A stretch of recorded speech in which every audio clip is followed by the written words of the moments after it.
શિવજીના પરમ ભક્ત અને ગુજરાત વિધાનસભાના સિનિયર મોસ્ટ ધારાસભ્ય આદરણીય યોગેશભાઈ પટેલનું આજે સ્વર્ગવાસ થયો છે. હૃદય એકદમ દ્વદિત છે અને વડોદરા શહેર ભારતીય જનતા પાર્ટી માટે એક અપૂર્ણ્ય ક્ષતિ છે ને કે વડોદરા શહેર ભારતીય જનતા પાર્ટીને અને વડોદરા શહેરના નગરજનોને યોગેશભાઈની ખોટ હંમેશા ચાલશે. યોગેશ કાકા જે ભોલે ભગત કહેતા હતા, એમનું એક માર્ગદર્શન, શિવજીની યાત્રા કરતા હતા, શિવજીને સાક્ષાત સુસાગરમાં ઊભા કરે છે, આખા વર્લ્ડમાં આપણું વડોદરા ફેમસ કર્યું. એવા આજે યોગેશ કાકા જે આપણી વચ્ચે નથી રહ્યા એટલે બહુ જ દુઃખ થયું છે અમને, કારણ કે 5 વર્ષ હું એમની સાથે રહીને ઘણું શીખ્યો છું. એટલે હું આજીવન એમનો ઋણી રહેવાનો છે આ વસ્તુમાં. અને મારા તરફથી ઓમ શાંતિ યોગેશ કાકાને હું આ એક બહાદુર રાજકારણી હતા કે સરકારમાં રહીને પણ સરકારના સમૂહ લડનાર, વડોદરા શહેર માટે ઘણા આંદોલનો કર્યા. બરોડા ડેરીનું આંદોલન હોય, હિત રક્ષક સમિતિનું હોય, MGV સેલનું હોય, અને સરકાર પ્રજા માટે હંમેશા લડત આપનાર હતા. અને વડોદરા શહેરના વિકાસમાં ફાળો છે એમનો. એમના નિધનથી મને ઘણું દુઃખ થયું છે. ભગવાન એમની આત્માને શાંતિ આપે અને એમના પરિવારજનોને સાંત્વન આપું છું. અને આમની ખોટ સમગ્ર ગુજરાતમાં નહીં પૂરાય.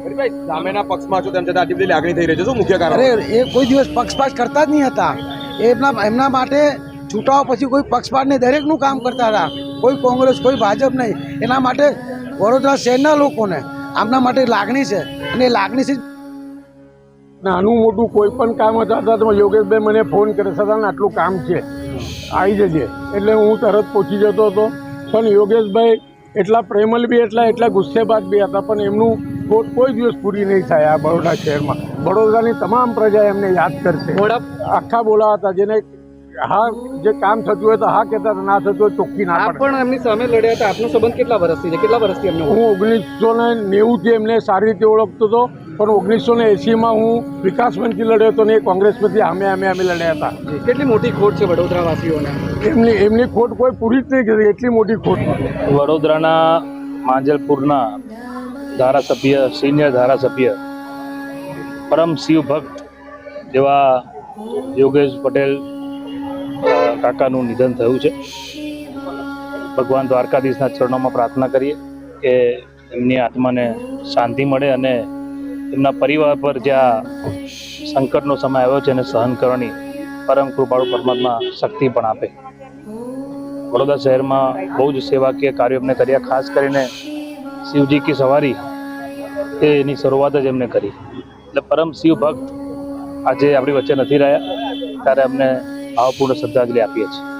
વડોદરા શહેર માટે નહીં, પરંતુ સમગ્ર ગુજરાતના પ્રશ્નોને વિધાનસભામાં અને વિધાનસભાની બહાર વાચા આપતા એક લોકપ્રતિનિધિ અને પ્રહરી માત્ર વડોદરાએ જ નહીં પરંતુ રાજ્ય ભાજપે ગુમાવ્યા છે, આમ સમાજે ગુમાવ્યા છે. અને એમની સાથે 5 ટર્મ સુધી વિધાનસભામાં કામ કર્યું છે. હંમેશા બહાર કોઈ એક્ટિવ હોય પરંતુ વિધાનસભામાં એક્ટિવ ના હોય, વિધાનસભામાં એક્ટિવ હોય તો બહાર એક્ટિવ ના હોય. પણ યોગેશભાઈ તો વિધાનસભામાં એક્ટિવ અને બહાર એમના ક્ષેત્રમાં પણ એક્ટિવ. પાર્ટીના કામમાં એમનું મોટું યોગદાન રહ્યું, વડોદરાના વિકાસમાં પણ એમનું મોટું યોગદાન રહ્યું. એવા મારા પરમ મિત્ર સાથી ગુમાવવાનો મને વ્યક્તિગત અને ભારતીય જનતા પાર્ટીને ખૂબ એક મોટી ખોટ પડી છે. હું ભારતીય જનતા પાર્ટી વતી, મારા વતી ઊંડા દુઃખની લાગણી વ્યક્ત કરું છું. ભગવાન યોગેશભાઈના આત્માને ચિર શાંતિ આપે અને એમના કુટુંબીજનોને આ આઘાત સહન કરવાની